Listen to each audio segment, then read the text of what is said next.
whenever it happened, they would always be like, what? Like, got so confused.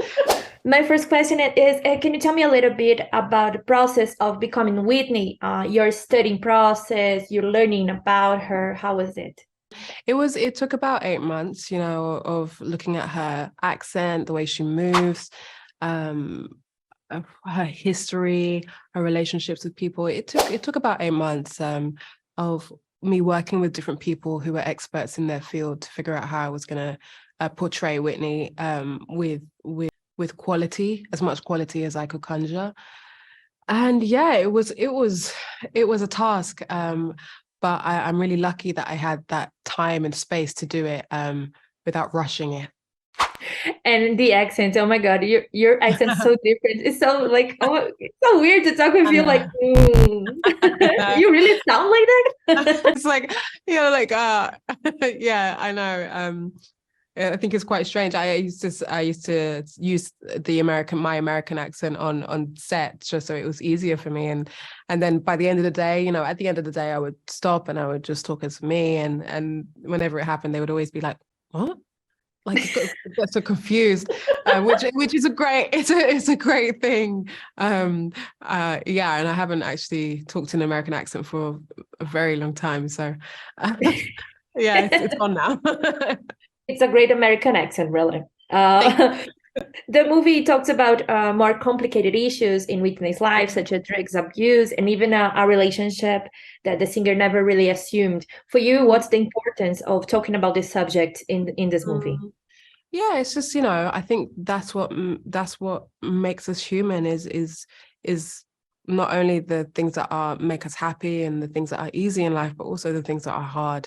And to be able to connect with Whitney, we know the story, but knowing the internal world that she lived in, and to see that on screen and maybe feel like, oh, we understand that, or we can empathize with that on a human level, I think helps us all to connect with some of the stuff that is going on in our lives too, and so, yeah, it was important to do that because I think making her human and encouraging people to see her as, a simple woman who just loved and had a huge passion for singing is the most important thing. And for you, what's the importance of talking about the relationship, romantic relationship in the movie?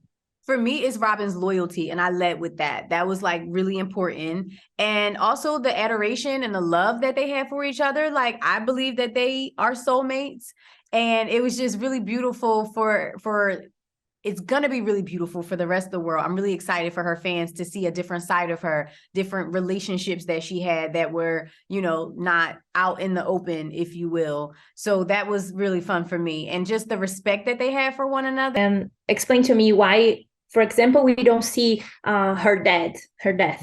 We just we know that it is the reason why, because we are seeing like the human Whitney Houston, and we don't want to focus on her death. Yeah, and I think we also we get into her interior life and her reflection upon her life, and bringing us to a very, very strong moment in her life seemed like a stronger choice. Anthony McCartan's script never ended with her death. It always ended with this kind of uplifting time in her life, and I thought that was the right choice, and that was something we embraced. And my last question: how was to shoot the singing scenes? Were you singing together? Were you just lip syncing? How was it for you? Yeah, definitely. We were singing together, and it's just because it makes it easier. It doesn't look like you're singing if you don't sing. So me and Whitney were singing together, but luckily no one had to hear me actually sing those songs. Oh. I'm sorry. I was. I'm so sorry. Wow.